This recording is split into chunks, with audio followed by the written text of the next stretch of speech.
হযরত আলী বলে নামাজে দাঁড়াইছি, আহারে ওই কুফা নগরীর কাফেরা আমি আলী রাদিয়াল্লাহু তাআলা আনহুর কদমের মধ্যে তীর মেরে দিছে। আমি আলী রাদিয়াল্লাহু তাআলা আনহুর তীরটারে কেউটাই না খুলতে পারে না। আল্লাহর হাবিব কয় আমার আলী যখন নামাজে দাঁড়াইবো, আমার আলীর নামাজে দাঁড়াইলে তোমরা তীরটা খুলবা। হযরত আলী রাদিয়াল্লাহু তাআলা আনহু নামাজে দাঁড়ানোর আগে তীরটা খোলার জন্য কত চেষ্টা করা হয়। হযরত আলী রাদিয়াল্লাহু তাআলা আনহু আহ শব্দ করেন, কিন্তু হযরত আলী রাদিয়াল্লাহু তাআলা আনহুর যখন এমন শব্দ করে, আমার নবী সাহাবায়ে কেরামকে বলে তোমরা এখন আমার হযরত আলীকে ধরবা না। নবী গো, হযরত আলী তো তীরবিদ্ধ, হযরত আলীকে কি করব? আমার নবী আলী যখন নামাজে দাঁড়াইবে তখন তোমরা তীর খুলবা।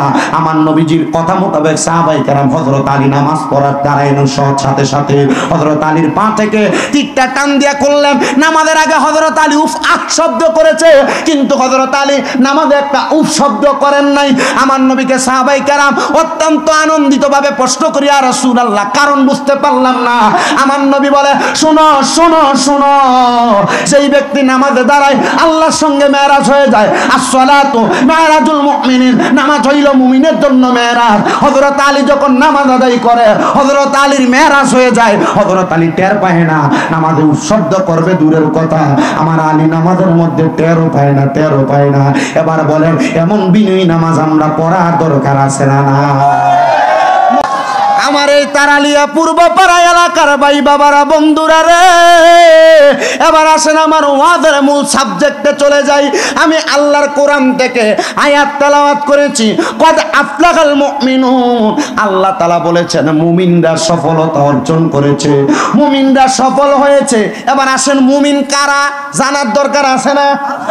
আমরা এলাকার ভিতরে যে বেড়া সুদ খাইয়া বেড়া তো কয় আমি মুমিন, আমরা এলাকায় যে বেড়া ঘুষ খাইয়া বেড়া কয় আমি মুমিন, যে বেড়া পরলোকের সাথে পরকিয়া কইরা মন্দ কাজ করে বেড়াও কয় আমি মুমিন, যে বেড়া দুনিয়ার জমিনের মধ্যে হারাম খায় জমি দখল কইরা খাই বেড়াও কয় আমি মুমিন। এবার বলেন এই মুমিন আর আসল মুমিনের মাঝে পার্থক্য আছে না নাই?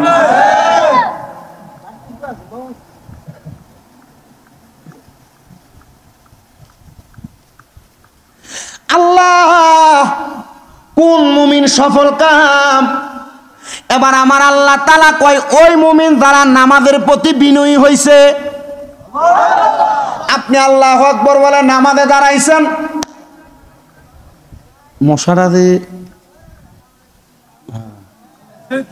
আল্লাহু আকবার বলে নামাজে দাঁড়াইছেন, পোলাপান দুষ্টামি করে, এই দুষ্টামি করিস না, এই যে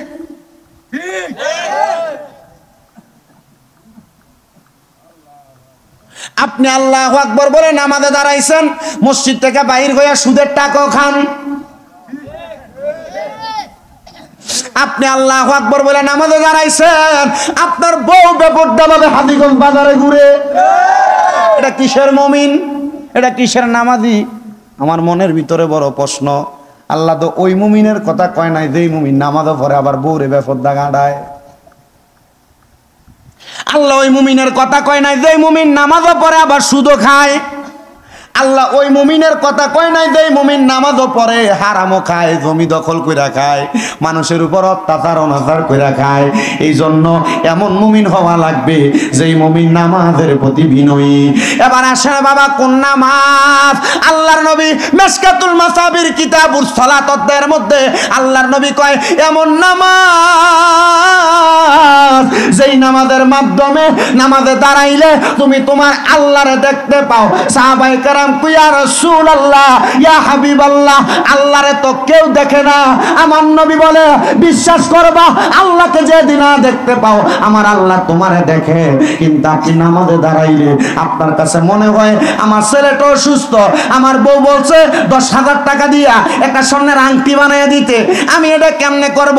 এই নামাজ না ও মুমিন মুসলমান। নামাজে দাঁড়াইবা হযরত আলীর মতো। হযরত আলী বলে নামাজে দাঁড়াইছি, আহারে ওই কুফা নগরীর কাফেরা আমি আলী রাদিয়াল্লাহু তাআলা আনহুর কদমের মধ্যে তীর মেরে দিছে।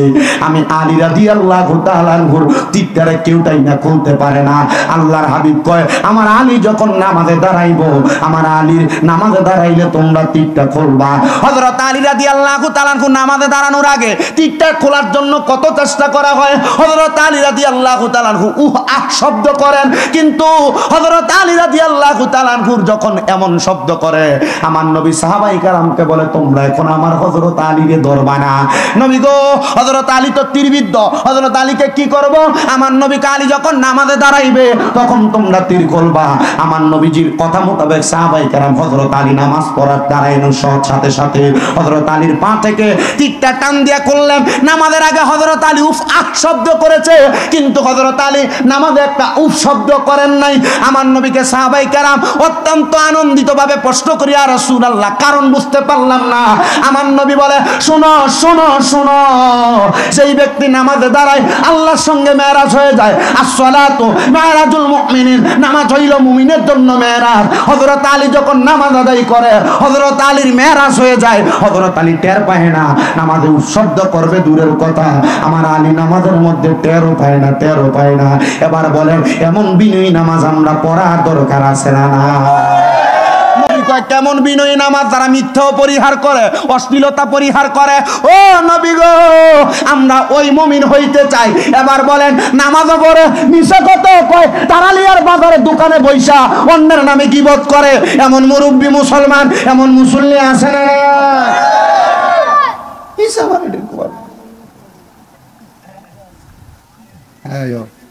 আরো কিছু আনো না, ভাতও খাবো, এটি রাহ যাই রাহ।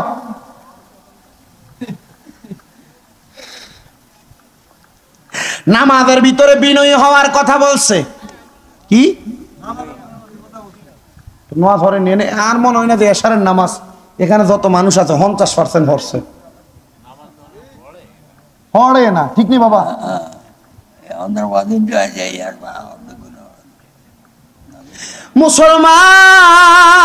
মুসলমান, একটা হাদিস শরীফ শোনাই, শুনবেন নি? কষ্ট হবে আপনাদের। হযরতে জুনদুব ইবনে আব্দুল্লাহ রাদিয়াল্লাহু তাআলা আনহু হাদিস বর্ণনা করতেছে।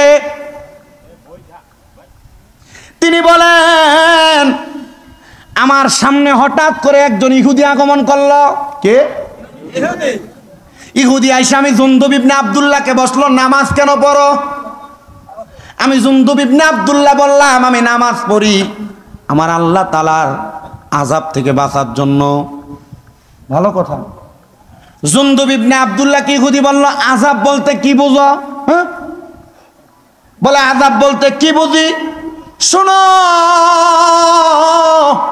ওই ইহুদি আযাব ওইটাকে বলে যেটার ব্যথা যখন তুমি নিবা, তোমার সন্তান তোমার আযাবের ভাগ নিবে না, তোমার ছেলে ভাগ নিবে না, মেয়ে ভাগ নিবে না, আত্মীয় স্বজন ভাগ নিবে না। এটা বড় যন্ত্রণাদায়ক, বড় কষ্ট। ইহুদিটা ওইখান থেকে চলে গেলেন। উনি বলেন, ইহুদিটা আমাকে আর কোনো প্রশ্ন করলেন না। পরের দিন আমি দেখলাম ওই ইহুদি আমি জুনদুব ইবনে আব্দুল্লাহর সামনে আইসা কান্না করতেছে। আমি জিগাইলাম, ইহুদি রে কেন কান্না করো, কারণটা কি? ইহুদি আমারে কয়, জাহান্নাম কি জিনিস আমি গতকালকে রাত্রবেলা টের পাইছি। মা, তোমার তো আমি জাহান্নামের বর্ণনাই দেই নাই, কেমনে টের পাইলা? জাহান্নামের বর্ণনা তো দেই নাই, টের পাইলা কেমনে রে ইহুদি? ইহুদি বলে, আমি বাড়িতে গেলাম, বাড়িতে যা বললাম, হে আমার স্ত্রী তুমি আমার সামনে দাঁড়াও, আমার মেয়ে আমার সামনে দাঁড়াও, আমার ছেলে আমার সামনে দাঁড়াও। স্ত্রী, মেয়ে, ছেলে তিনজনকে সামনে দাঁড়ায়া বলে, হে আমার স্ত্রী তুমি আমার সঙ্গে ঘরে প্রবেশ করো। স্ত্রীকে আমি ঘরে প্রবেশ করে জিজ্ঞাসা করলাম, তোমারে যে আমি খাওয়াই, তোমারে যে আমি পড়াই, আমাকে তো আমার এলাকার বাদশা, আমার এলাকার যিনি নেতা, উনি বলছে আমাকে তোমাদেরকে খাওয়ানোর কারণে, লালন পালন করার কারণে আমাকে ওনার বাড়িতে একটানা 30 দিন পর্যন্ত আগুনের উপর দৈনিক একবার হাঁটা লাগবে। কোথায়?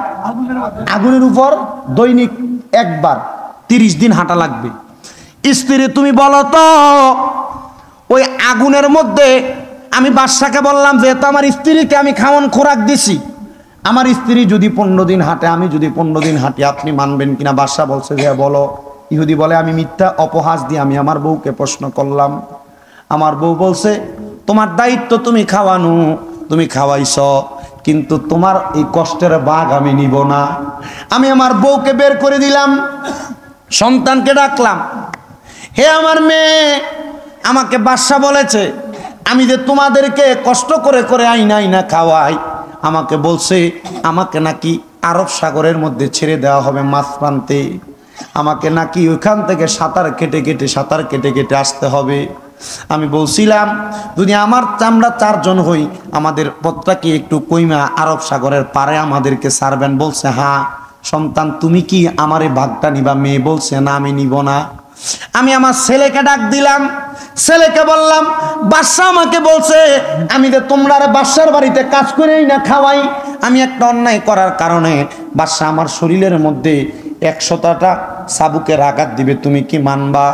এই 100 চাবুকের আঘাত থেকে আমি চাই তোমরা 25 করে ভাগ করে নাও, আমি 25টা নেই, তোমরা মানবা? সন্তান বলে বাবা আপনি বলেছেন, আপনার এইটা আমি মানতে পারলাম না, কারণ আপনি বাবা, আপনার দায়িত্ব আমারে খাওয়ানো, আমারে পড়ানো। আব্বাজান আপনি আপনার এই কষ্টের ভাগ নিবেন, আমরা পারবো না। ইহুদি চোখের পানি ছাইরা ডাক দিয়া কয় নবীর সাহাবী রে, ও দুন্দুব ইবনে আব্দুল্লাহ, আমি আমার বাড়িতে আমার বউকে জিগাইলাম আমার কষ্টের আযাবের ভাগ নিবে কিনা, আমি আমার সন্তানকে জিগাইলাম আমার চাবুকের আঘাত নিবে কিনা, আমার মেয়েকে জিজ্ঞাসা করলাম সমুদ্রের ভিতরে ফালাইয়া দিবে আমার সঙ্গে অর্ধেক রাস্তা সাঁতার কাটবে কিনা, আমার বউ রাজি হয় নাই, মেয়ে রাজি হয় নাই, ছেলে রাজি হয় নাই। হে সাহাবী, আমি বুঝতে দেরি করলাম না, দুনিয়ার জমিনে আমি এত মায়া, এত সম্পদ, এত কিছু আমি জোড়াইতেছি, আমার সন্তান স্ত্রী পুত্র আমার বাদ দিবে না। এই মুহূর্তে আমার ঈমানি কালেমা পড়িয়া দাও, আর তোমরা যেমন ভাবে আল্লাহর সন্তুষ্টির জন্য নামাজ পড়ো, আমি ইহুদির এই নামাজটা শিখিয়ে দাও। ইহুদিটা সাথে সাথে কালিমা পড়িয়া মুসলমান হয়ে গেছে। ও মুরব্বীরা, ও যুবকেরা, ও আমার পর্দার অন্তরালের মা বোনেরা, এখানে যারা আছেন, আপনার যেই সন্তানরা আপনি সুদের টাকা খাওয়ান, ঘুষের টাকা খাওয়ান, হারাম টাকা খাওয়ান, ইনকাম করে নামাজ ছাইরা দিয়া আপনার সন্তানরাই না খাওয়ান, ওই সন্তান আপনার এই আযাবের ভাগ নিবে না। সন্তান ওই কবরের মধ্যে আপনাকে যে আযাব দিবে ওই ভাগ নিবে না। তাইলে আপনি ওই সন্তানের জন্য নামাজ ছাড়ার কোনো দরকার নাই, বউয়ের জন্য নামাজ ছাড়ার দরকার নাই, কারণ আপনার বউ আপনার বলবে চিনি না। এবার বলেন ওই কবরের আযাব থেকে বাঁচার জন্য নামাজের প্রতি আমরা মনোযোগী হওয়ার দরকার আছে না? না। কথা যদি বুঝেন এই জায়গায় শেষ ওয়াজ, আর যদি না বুঝেন সারা রাত বক বক করলে কাজ হবে না। আল্লাহ যেন এই কথার মাধ্যমে আমাদেরকে নামাজি বানায়, মুত্তাকি বানায়, হারাম থেকে দূরে রাখে, হালাল পথে রাখে। জোরে বলেন আমিন। সবাই মুহাব্বতে দরুদ শরীফ পড়েন, আল্লাহুম্মা সাল্লি আলা সাইয়্যিদিনা